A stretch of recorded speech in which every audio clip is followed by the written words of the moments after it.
Sir Solomon. Napakaganda. Diba, Pastor Wesley?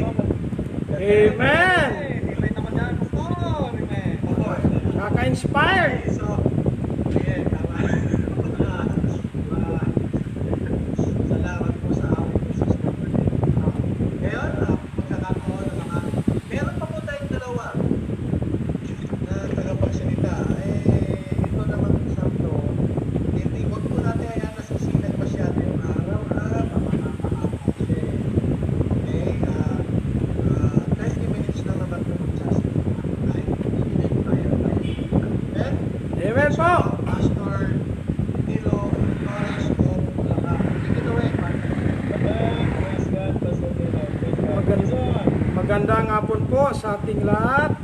Maraming salamat po sa pribileyo kapag bigay ng time para po mangaral ng Word of God.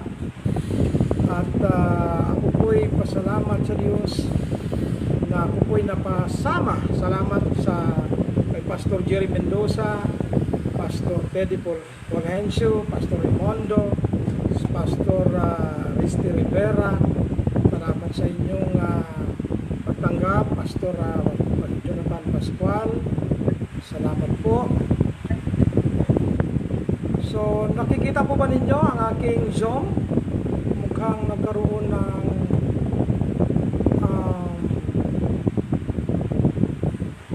saglit lang po. Nakikita po ba ninyo ang aking screen?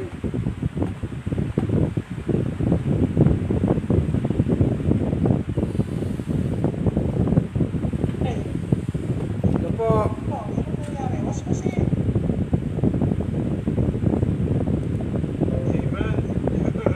Ito po. Okay.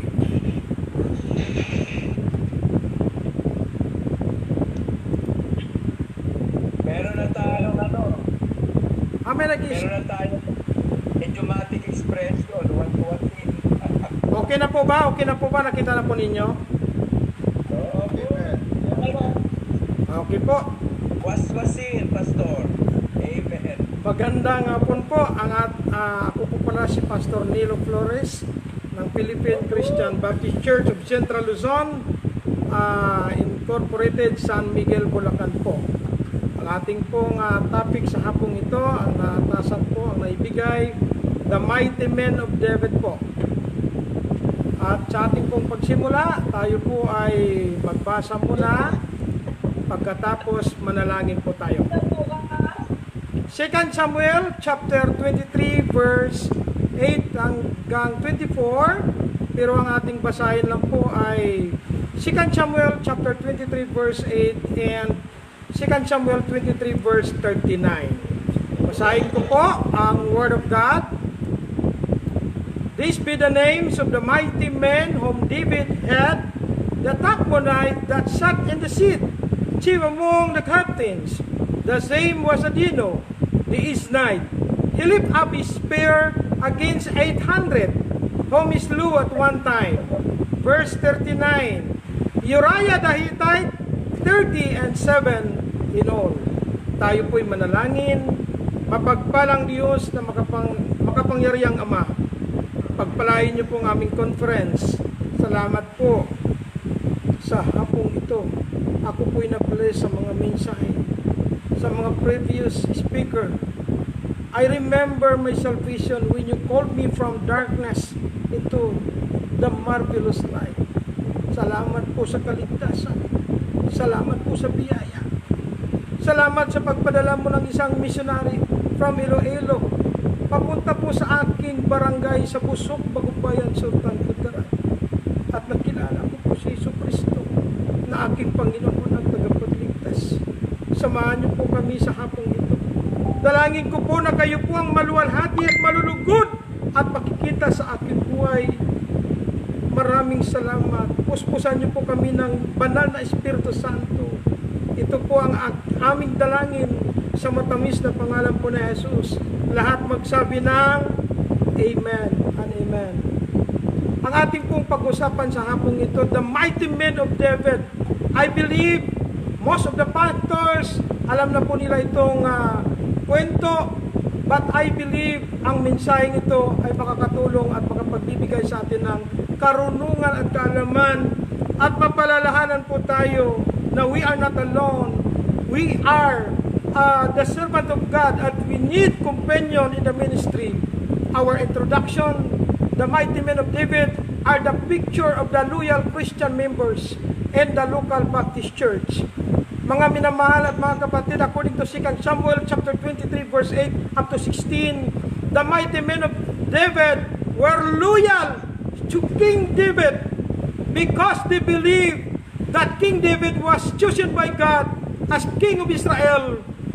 These mighty men were men who were qualified as high-ranking officials of King David in the country of Israel just because of their relationship to God, according to their performance, based on their ability, mga minamahal at mga kapatid, skills, availability, principles, integrity, obedience, and most of all, based on their loyalty to God and King David, their king. These mighty men of King David were men who are ready to die. Talagang handa silang mamatay for the sake of David as their leader ordained by God. They were always ready to protect King David from their enemy, and also they were ready to kill the enemy of David, mga minamahal and mga kapatid. Alam niyo po, reminders lang po itong mga background ng mga mighty men. They were just ordinary men, mga taong depressed, mga taong may mga problema, at sila po ay pumunta kay David at sila po ay nakikisama kay Haring David kasi po pareho po silang mga distress, pareho silang may mga problema, pareho may mga utang yung iba, at sila ay nagsama-sama at ginawa nilang captain si King David, mga minamahal at mga kapatid. Alamin natin, number 1, who are the mighty men of King David?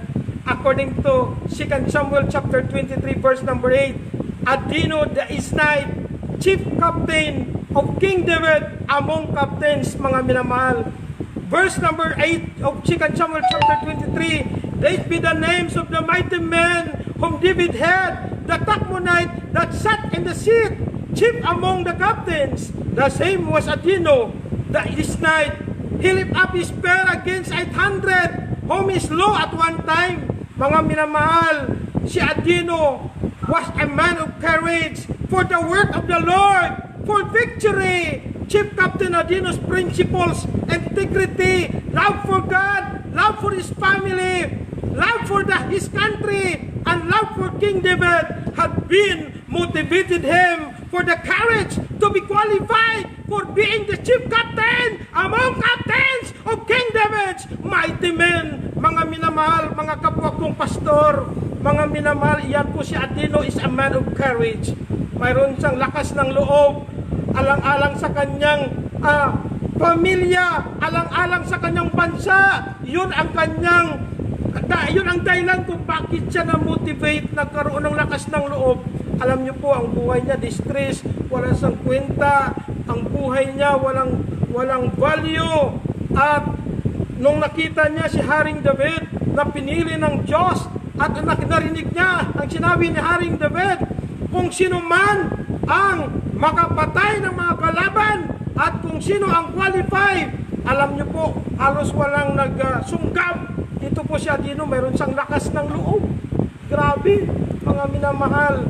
Note, mga kapatid, in the local Baptist church today, God's servant, the pastor, is praying to have loyal workers, members like Adino's spirit of courage, loyalty, and love for King David, mga minamahal. Ayon po sa 1 John chapter 4 verse number 18, there is no fear in love, but perfect love casteth out fear, because fear hath torment. He that feareth is not made perfect in love. Mga minamahal at mga kapatid, Iyon po ang panalangin ng bawat pastor, nawa magkaroon tayo ng worker na loyal, magkaroon tayo ng worker katulad ng espiritu ni Adino, in the midst of this pandemic, mayroong lakas ng loob na nagsisimba, lakas loob na pumupunta sa church, lakas ang loob para mag-soul winning, lakas ang loob para mag-song leader, lakas ang loob para mag-special number. Salamat sa mga special number, salamat sa mga kapastoran, salamat mga minamahal sa ating pag-fellowship. Mayroon tayong lakas ng loob para mag-sacrifice ng ating expenses sa ating internet, sa ating data. Mga minamahal at mga kapatid, yan po si Adino, mga minamahal. Pangalawa, who are the mighty men of King David? Number 1, Adino. Number 2, Eleazar. 2 Samuel chapter 23 verse 9 up to 10. Eleazar, the son of Dodo, the Hohite, one of the 3 mighty men with David, mga minamahal at mga kapatid. 2 Samuel chapter 23 verse 9 and verse 10. And after him was Eleazar, the son of Dodo, the Ahohite, one of the 3 mighty men with David, when they defied the Philistines that were gathered together to battle, and the men of Israel were gone away. Alam niyo po mga minamahal, nagkaroon po ng pagtitipon, and then gindefied ng Israel ang Philistines soldier, and then ang nangyari po mga kapatid, talagang nagalit yung mga kalaban. Nung nagalit ang mga kalaban, ang mga kasamahan ni Eleazar ay tumakbo, tumakas, nawala sila, takot sila.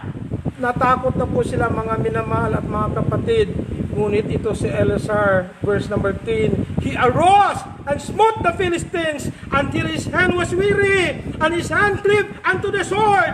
And the Lord wrought a great victory that day, and the people returned after him only to spoil. Ito po nakakalungkot mga minamahal. Kapag may mga blessing, maraming dumadagsa. Pagdating sa pagkikipagbuno, tumatakas. Pagdating sa paglilingkod, ayaw ng iba. Pero pag marami ng blessing, pupunta sa church. Amen? Nawa, huwag tayo maging katulad sa mga kasama ni Eleazar. Tumakbo at tumakas. Pero si Eleazar, mayroon siyang tinatawag na, tingnan natin ang kanyang principles. Eleazar was a man of consistency. Kahit tumakas at tumakbo na at nawala na yung iba, hindi na nagsulwinig, nag-backslide na ng hinaan ng loob, takot na sila sa COVID-19. Mga minamahal, sabi ni Eleazar, dapat mayroong magpapatuloy. Kung mayroong a man of courage, Adino, mayroong a man of consistency. Kailangan natin mayroong a man of consistency. Eleazar's principle, faith, love, and loyalty to King David, to his country, sa kanyang family, especially as a soldier of God of Israel, mga kapatid, motivated him, although his companion was gone away from war, even he was very tired, ay pagod na po sa mga kapatid, but Eleazar never stopped to fight, and he never leaves the sword. His hand cleaved unto the sword, and the Lord wrought a great victory that day. Mga minamahal, alam ko po, pagod na tayo.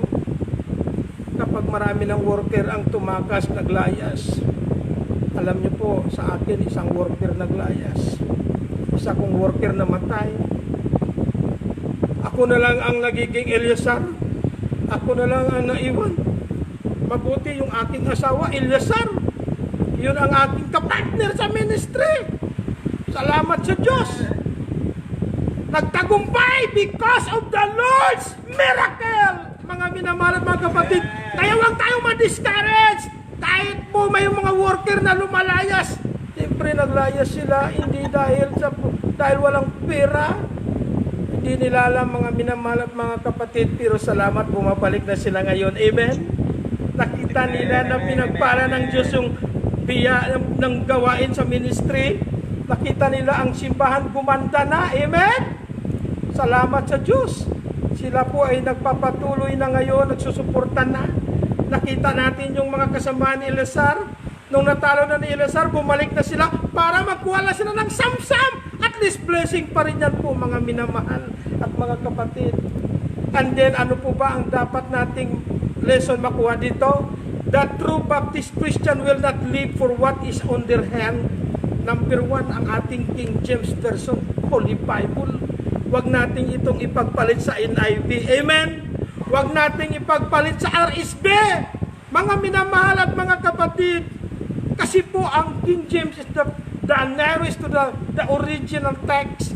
Mga kapatid, huwag nating talikuran ito.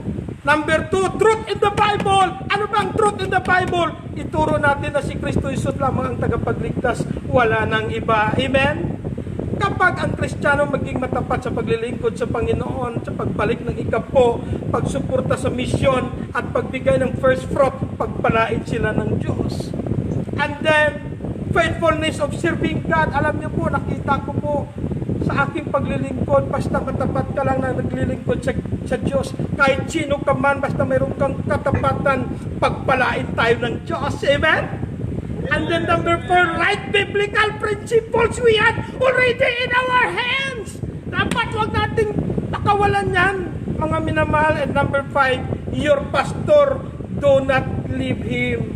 Huwag mong bitawan ang pastor mo. Kahit ang pastor mo, anong klaseng pastor yan, basta binigay ng Diyos sa church, mga minamahal, kahit Bisaya yan, o Tagalog man, o anuman klase, basta binigay ng Diyos sa iyo, mahalin mo siya, huwag mong bitawan. Amen? We need to be consistent with the pastor of God who ministers in the local Bible Baptist Church, because the pastor is from the heart of God. Mga minamahal at mga kapatid, pastor is from the heart of God. According to Jeremiah chapter 3 verse 15, and I will give you pastors according to mine heart, which shall feed you with knowledge and understanding. And also the pastor is a gift of God to the local Baptist churches, mga minamahal at mga kapatid. And according to Ephesians chapter 4 verse 11, and he gives some apostles and some prophets and some evangelists and some pastors. Amen? Mga gwapong pastor bibigay ng Diyos. Pasalamat tayo, walang pastura. Amen? And teachers, mga minamahal at mga kapatid, yan ang wag nating bitawan yung pastor natin. Wag nating sipain, wag nating palayasin. Dapat nating mahalin dahil yan ay galing sa puso ng Diyos. Sila ang nagpapakain ng knowledge and understanding sa atin. Tayong mga worker, tayong mga church members, we need to love the pastor because the pastor is from the heart of God. Amen? And then po mga mahal, mga minamahal, mga kapatid, number 3 na po. Kahit kasi 30 minutes lang ang aking ibinigay. Kasi po pag magsubra baka wala na akong ayuda. Bahala na. Number 3 po mga kapatid, Shammah the son of Agi the Hararite. 2 Samuel chapter 23 verse 11 and verse 12. And after him was Shammah the son of Agi the Hararite, and the Philistines were gathered together into a troop where was a piece of ground full of lentils, and the people fled from the Philistines. Naku po mga minamahal at mga kapatid, isang bisis po sila nagkatipon-tipon doon po sa damo ng pagkain ng mga domestic animal, and then po tumakas na naman at naglayas yung mga kasamahan po. Natakot ang mga Israel, but he stood in the midst of the ground and defended it and slew the Philistines, and the Lord wrought a great victory. Mga minamahal at mga kapatid, ang mga pangalan nila mga minamahal di po maganda. Shammah, iba naman si Adino, Eleazar. Alam niyo po, kahit ano man ang pangalan mo ibinigay ng magulang mo, ang importante ang iyong dignidad at ang iyong ginawa para sa gawain ng Panginoon. Amen? Mayroon tayong magagawa po dapat mga minamahal. Shammah was a man of commitment for the Lord's work. Mga minamahal at mga kapatid, Shammah's principle, kung si Adino ay a man of courage, at the pangalawa si Eleazar a man of consistency, and then po ito si number 3, a man of commitment, a man of committed for the Lord's work. Mga minamahal, dapat pag ikaw ay nag-commit, wala nang atrasan. Amen? May pandemic man o wala, may ulan, may bagyo, dapat tuloy-tuloy ang ating pagpangaral ng Word of God. Preach the Word in season and out of season, reprove, rebuke. Amen? Mga minamahal, mga kapatid, paalamang kumatamaan ng mga membro natin basta mag-preach tayo pure Word of God. Ang sabi po sa Proverbs, if the wise man rebuke, mamahalin tayo po mga minamahal at mga kapatid. Tingnan natin ang si Shama po mga minamahal. Si Shama po mga kapatid, principles, ang kanyang pananampalataya, pag-ibig, at ang kanyang loyalty sa kay Haring David at sa kanyang bansa at sa kanyang family. Alam mo, pag wala ka ng pagmamahal sa pastor mo, wala kang pagmamahal sa church, wala kang pagmamahal sa Diyos, wala kang pagmamahal sa bansa Pilipinas, ito po'y nag-motivate sa kanya, motivated him to defend Israel from Philistines, their enemy, and the Lord wrought a great victory. Sabi ko nga sa mga anak ko at mga membro ko, pag naggera na ang China at saka Pilipinas, magiging sundalo ako. Amen. Kailangan po kasi naka-ROTC po ako mga minamahal. Si Kanlutinan, pwede na yun. Hindi ako natatakot makipaggera. Bakit po mga kapatid? Kasama natin ang Diyos. Sa ministry, ang ating pakikipaggira, hindi po sa suntukan, hindi po sa saksakan, but by prayer, but by spiritual warrior. We are not wrestle against flesh and blood, but against principalities, against power. Amen. Mga kapatid at mga minamahal, note the pastor and the local church need the workers, members who are committed and willing to defend their pastor, local Baptist church from the enemy, and willing to defend the weaknesses of their pastor, mga minamahal. Mga kapatid, mga members, salamat. May membro ako dito nakikinig, Sister Clarice Henson. Thank you so much for your commitment to continue to attend the devotion and the preaching. God will bless you, sister, and God will give you wisdom to finish your AB English. The pastor, yun mga kapatid, dapat nating depensahan ang kahinaan ng ating pastor. Mga minamahal at mga kapatid, hindi na pag may narinig tayong negative, lilipakin natin siya. Dapat hindi. Dapat maging katulad tayo sa kay Shama. Amen. Naging-depensahan niya si Haring David. Gindepensahan niya ang kanyang bansa. Gindepensahan niya ang kanyang pamilya. Patay o patay! For the glory of God. Mga minamahal at mga kapatid, pang-apat. Dito ako hanga, pang-apat. Hindi po sila nagpapakilala. The three of the 30 chief captains of King David, 2 Samuel chapter 23 verse 10, and 3 of the 30 chief went down and came to David in the harvest time, and to the cave of Adullam, and the troop of the Philistines pitched in the valley of Rephaim. And David was then in an hold, and the garrison of the Philistines was then in Bethlehem. And David long nagdi-desire lamang si David. At sabi niya, oh, that one would give me drink of the water of the well of the Bethlehem which is by the gate. Mga minamahal at mga kapatid, nagkuta pong kalaban doon sa gate of Bethlehem. At ang sabi ni Haring David, nagpaparinig-rinig lang po si Haring David sa kanyang mga tauhan. Sino kaya makapagbigay sa akin ng tubig? Uhaw na po ako. Alam niyo po, itong tatlo na ito, hindi sila kilala. Ano pong ginawa nila? Grabe. Ito po mga minamahal at mga kapatid. And the three mighty men break through the host of the Philistines and draw water out of the well of Bethlehem that was by the gate, and took it and brought it to David. Nevertheless, he would not drink thereof, but poured it out unto the Lord. Alam niyo po mga minamahal at mga kapatid, nung narinig ito ng tatlo, sabi nila, halika kayo, naawa sila. Itong tatlo na ito, ang tawag nito sa kanila, these three unknown mighty men of King David were men of compassion. Mayroon silang habag, naawa sila sa hari, naawa sila sa kay King David. Nagpaparinig-rinig lang si Haring David, sana may magpakain sa akin ng, halimbawa lang sa ngayon, sana makakain mo lang ako ng manginasal, sana makakain ako ng Jollibee o kaya McDonald's. Naku po mga minamahal at mga kapatid, ang ginawa ng tatlong ito, kahit may kalaban, hawak yung espadang sa kanan, hawak yung sa kaliwa, mga kapatid, yung lalagyan ng tubig, hindi po sila mga kapatid natakot sa kalaban. Ang importante lang ay makapaglingkod sila kay Haring David at maibigay lang nila yung inaasam-asam ni David, mga minamahal, na tubig. Amen? Alam niyo po mga minamahal at mga kapatid, when King David long or desired for water to drink, these three mighty men broke through the house of the Philistines and through the water, even their lives were in jeopardy of death. But they gave the water to King David. Mga kapatid at mga minamahal, kahit po mapahamak ang kanilang buhay, ang importante ay makatulong sila at makapagbigay po sa kay Haring David po, mga minamahal at mga kapatid. Yan po ang kanilang iniisip, mga minamahal at mga kapatid. At ang ginawa ni King David, mga minamahal, ay ganito.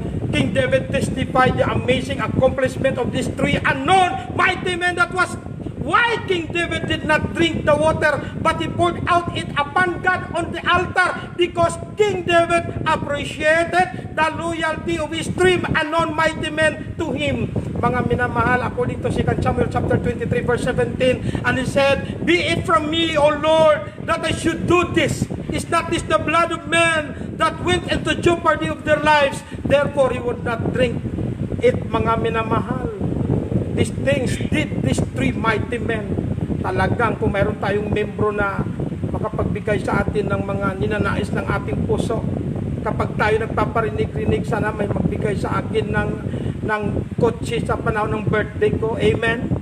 Mga minamahal, o kaya mayroon kang dinidesire, sana may makapagbigay sa akin ng tablet or laptop, at pag hipuin ng Diyos yung puso ng iyong membro at mayroon silang compassion sa kanilang pastor sa gawain ng Panginoon. Kung minsan ang sabi ng pastor, mag-pray po tayo na magkaroon tayo ng aircon, amen, para sa church. Mga minamahal, kailangan po natin itong klaseng tatlong tao, mga unknown, a man of compassion, the three mighty men. Mga minamahal at mga kapatid, if a man say, "I love God," and hated his brother, is a liar. But he that loveth not his brother whom he hath seen, how can he love God whom he hath not seen, and willing to give whatever the desire of their pastor, either needs or wants, for the glory of God. Mga minamahal at mga kapatid, sabi po sa Hebrews chapter 6 verse number 10, "For God is not unrighteous to forget your work and labor of love which ye have shewed toward his name, and that ye have ministered to the saints and do minister." And 1 Corinthians 10:31, "Whether therefore ye eat or drink or whatsoever ye do all for the glory of God." Mga minamahal at mga kapatid, yan po ang mga principles na ginawa ng tatlo, kahit hindi sila kilala, hindi sila bantog. Nung ako'y worker pa, mga minamahal at mga kapatid, nagsosoul winning ako kahit ako lang isa, nagsosoul winning ako kahit walang pera. Natutuwa ako pagdating sa soul winning, may nagbibigay ng pera, mayroon pong nagbibigay ng sausawan, yung suka na may sili at saka mayroong luya, and napaka-inspired pag-uwi. Alang-alang po sa aking pagmamahal sa aking pastor at sa church na kung saan po doon po ako worker. Amen. At ngayon di ko po akalain na ako po'y nagiging pastor ng Philippine Christian Baptist Church of Central Luzon Incorporated. Salamat sa Diyos. At thankful po ako dahil po ako'y napasama sa Philippians 2:16. Lalong tumaas muli ang aking spiritual life. Everyday devotion, gising ng 4:30, and then personal devotion, 6 o'clock to 7 o'clock devotion, and then 7 to 8 is devotion muli. Mga minamahal at mga kapatid, malaking blessing po ang Philippians 2:16. The purpose of Philippians 2:16, salamat po sa puso ni Pastor Tede, sa puso ni Pastor Jerry, sa puso ni Pastor Cyrus, sa puso ni Pastor Cyril, sa puso ni Pastor Jonathan, sa puso ng mga kapastoran. Salamat, tayo po'y pinag-isa ng Diyos. Nawa tayo po'y tuloy-tuloy na mayroong compassion para sa gawain ng Diyos. Bago po dumating ang Panginoon, ay mayroon tayong magagawa para po sa Panginoon. Ginagawa natin ito for the glory of God. Number 5, Abishai, the brother of Joab, the son of Zeruiah, was chief among 3 captains. 2 Samuel chapter 23 verse 18, "And Abishai, the brother of Joab, the son of Zeruiah, was chief among 3, and he lifted up his spear against 300 and slew them, and had the name among 3. Was he not most honorable of 3? Therefore he was their captain. Howbeit he attained not unto the first 3. Yun o mga kapatid at mga minamahal, sa panahon ni King David, wala pong palakasan system. Dapat po tayong mga church worker, tayong mga membro, huwag tayong magpalakas sa pastor. Doon tayo magpalakas sa Diyos. Gawin natin for the glory of God. Amen? Dapat gawin natin for the glory of God. It's not for the glory of our pastor. Dapat for the glory of God. Mga minamahal at mga kapatid. Abisai killed 300 Philistine soldier. Si Abisai po, hindi kagad na lamangan niya si Adino eh.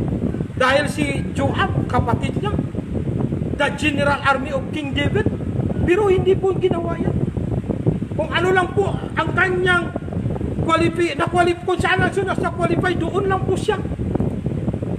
Note the desire of the mighty men of King David, of course, to the number one loyal guard soldier, and the basis of the requirement were from their performance, which was based on their skills, speed, and arts of war, and loyalty. Alam niyo po mga minamahal at mga kapatid, in the local Bible Baptist churches or independent Baptist churches today, the criteria depend on the pastor's wisdom given by God to him on how to select his trusted men and women on the ministry. If ever the pastor feels about selecting the faithful volunteer workers, members on his ministry, which is trusted by God to him, he will not fully successful. So every Baptist pastor's aim is to have mighty trusted men and women on his ministry entrusted by God to him, mga minamahal at mga kapatid. Ito po ang common nakikita natin sa Acts chapter 6 verse 1 up to 7. Basahin na lang ninyo dyan mga minamahal. Ito po ang number 1. Kailangan ligtas po. Dapat ligtas po. Dapat tumanggap kay Kristo na kanyang Panginoon na tagapagligtas. Pangalawa po, baptized member po sa dapat. Number 3, yan na po, honest report. Dapat honest po. Honest report. Hindi po double tongue. Hindi po dishonest. And then number 4, full of the Holy Spirit. Dapat puno ng Espiritu. But the fruit of the Spirit is love, joy, peace, long-suffering, gentleness, goodness, faith. Mga kapatid, kapag ang worker natin ay full of the Holy Spirit, mayroon siyang love para sa kanyang pastor, mayroon siyang love para sa ministry, mayroon siyang love sa soul winning, mayroon siyang love sa Bible study, mayroon siyang love sa prayer meeting, mayroon siyang joy, mayroon siyang peace, mayroon siyang long suffering, kahit mahirap ang ministry, mayroon siyang mahabang pasensya, at mayroon siyang gentleness, mayroon siyang goodness, at pananampalataya na malalagpasan ang lahat ng problema sa biyaya ng Panginoon. And then full of wisdom. Full of wisdom. Wisdom is the application of knowledge, amen? And then is the right applications of the knowledge we have. Mga minamahal, dapat soul winner siya. And then pinaka-importante sa lahat, loyal and available. Maraming member ngayon at worker na faithful, but they are not available. Mga minamahal at mga kapatid, ito po, si Benaiah, the son of Jehoiada, the son of a valiant man of Kabzeel, 2 Samuel chapter 23 verse number 20. Ito po mga minamahal. Number 6, and Benaiah, the son of Jehoiada, the son of a valiant man of Kabzeel, who had done many acts. Dami pong kanyang ginawa. He slew 2 lion-like men of Moab. He went down also and slew a lion in the midst of a pit in time of snow. And he slew an Egyptian, a godly man. And the Egyptian had a spear in his hand, but he went down to him with a staff and plucked the spear out of the Egyptian's hand and slew him with his own spear. Mga minamahal at mga kapatid, ito po mga kapatid, si Benaiah, ang kanyang ginawa ay ito po mga kapatid. These things did Benaiah the son of Jehoiada, and had the name among 3 mighty men. He was more honorable. Katulad po siya sa kay Jebes, mga minamahal at mga kapatid. Nakakablis po si Jebes. He was more honorable than his brethren because of his prayer. Than the 30, but he attained not to the first 3, and David set him over his guard. Ginawa siyang gwardya. Benaiah done many acts. Number 1. Number 2, Benaiah slew 2 lion-like men of Moab. Mayroon po silang ginagawa. Hindi po ito pa pagalingan na katulad ng iba ngayon, gusto mataas kagad ang position sa ministry, mataas ang position sa church. Dapat meron po tayong accomplishment. Mapalad po ang ating mga PSG sa panahon ng ating Pangulong Presidente. No? iba ang kanilang qualification, kailangan 4 years graduate, tapos kailangan nakapasa ka. Pero po sa panahon po ni King David, iba po. Kailangan pakita mo yung loyalty, pakita mo yung kaya mong ibuwis yung buhay mo. Handa kang pumatay ng kalaban at handa ka rin mamatay alang-alang sa iyong leader. Nawa, mayroon tayong mga worker na ganyan. Walang aatras sa hirap at ginawa. Amen? Benaiah went down also and slew a lion in the midst of a pit in time of snow. Grabe ito si Benaiah, may pagka-Samson din. Malakas. Grabe ang lakas niya. Kaya niyang patayin ng leon. Nanonood ako sa YouTube, napakahirap patayin ng leon. Kinakain nila yung mga baboy ramo, tapos kinakain nila yung mga elephant, mga giraffe, kawawa mga giraffe. Pero kayang patayin ni Benaiah.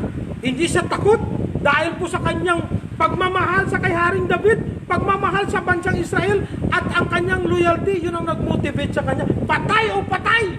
Basta ang importante, maproteksyonan ko lang po ang aking ministry, ang aking family, at ang aking bansa.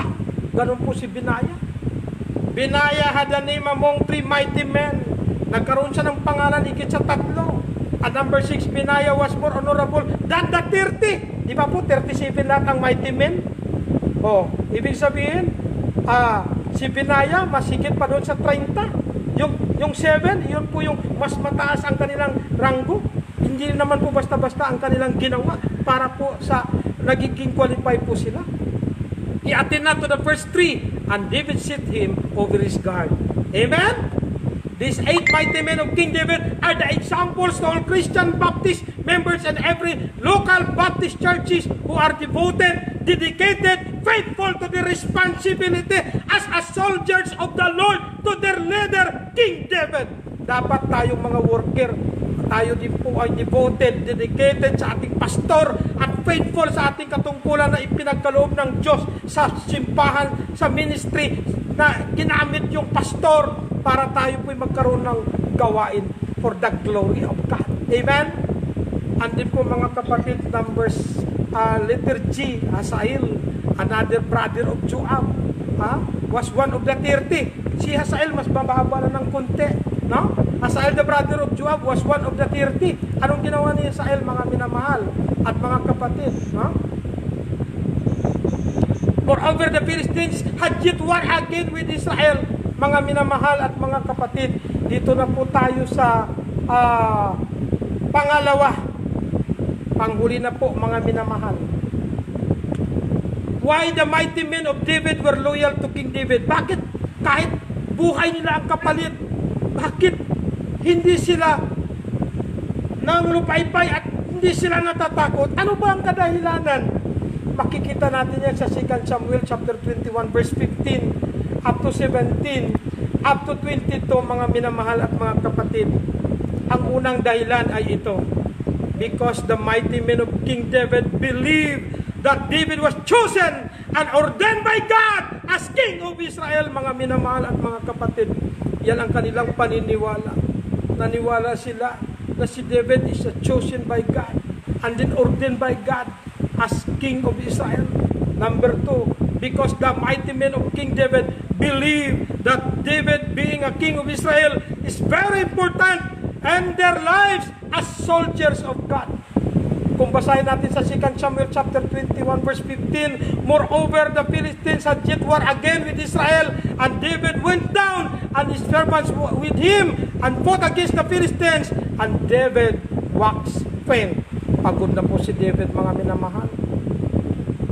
When King David waxed faint, they never complained, murmur, or gossip against King David. They swore, promise unto King David to help and protect from the enemy. Sabi niya, mahal nari, huwag ka na sumama sa pagkikipag-away kasi mahal ka namin, ayaw namin ikaw mamatay.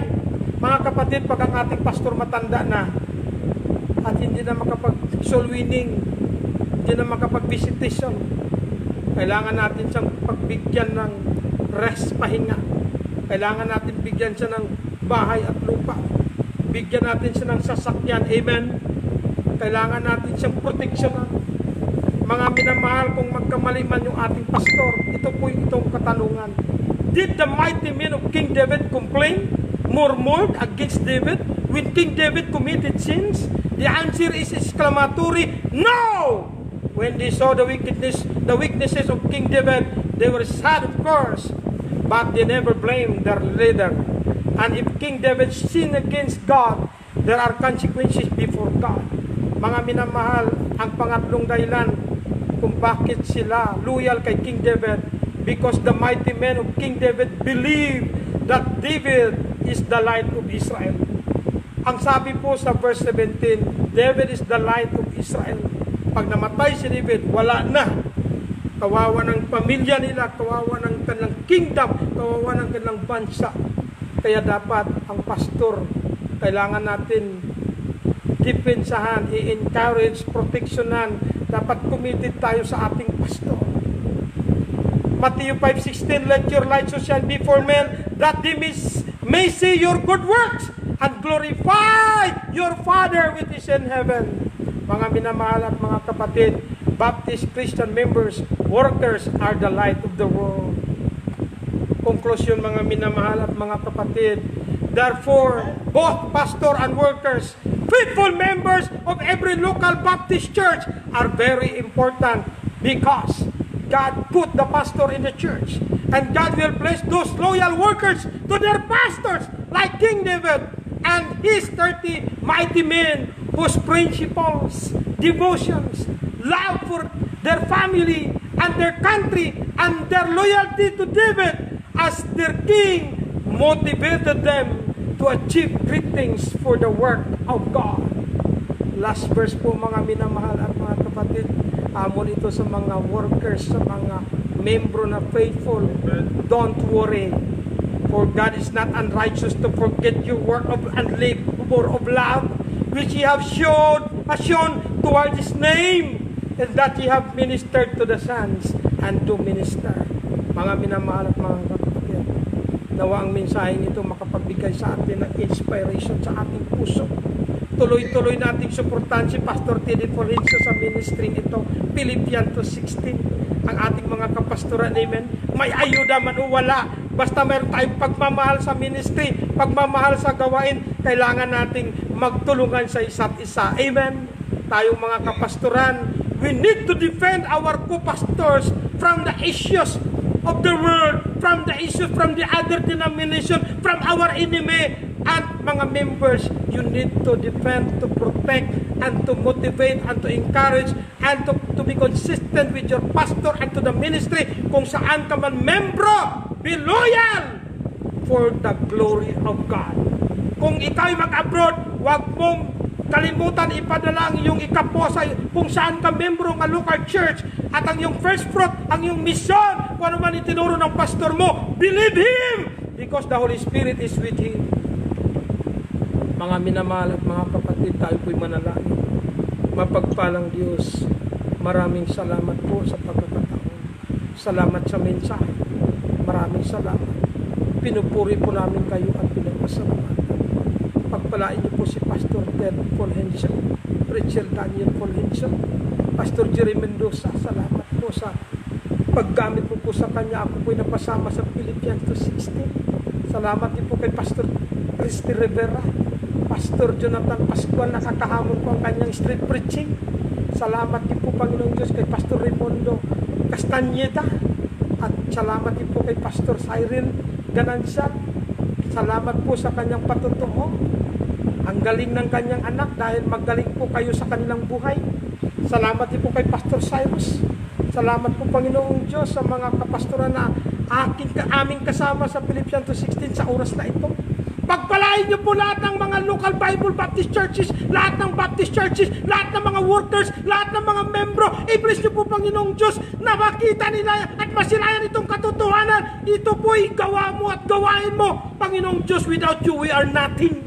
Salamat po, because we can do nothing by the grace of God alone. All these things we pray. Lahat magsabi ng Amen and Amen. Maraming salamat po. Thank you so much po sa inyong lahat.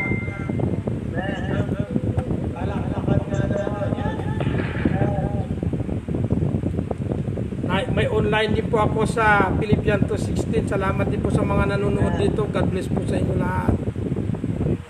Namin yan. Nandito po yata si Sister Normita Manalastas.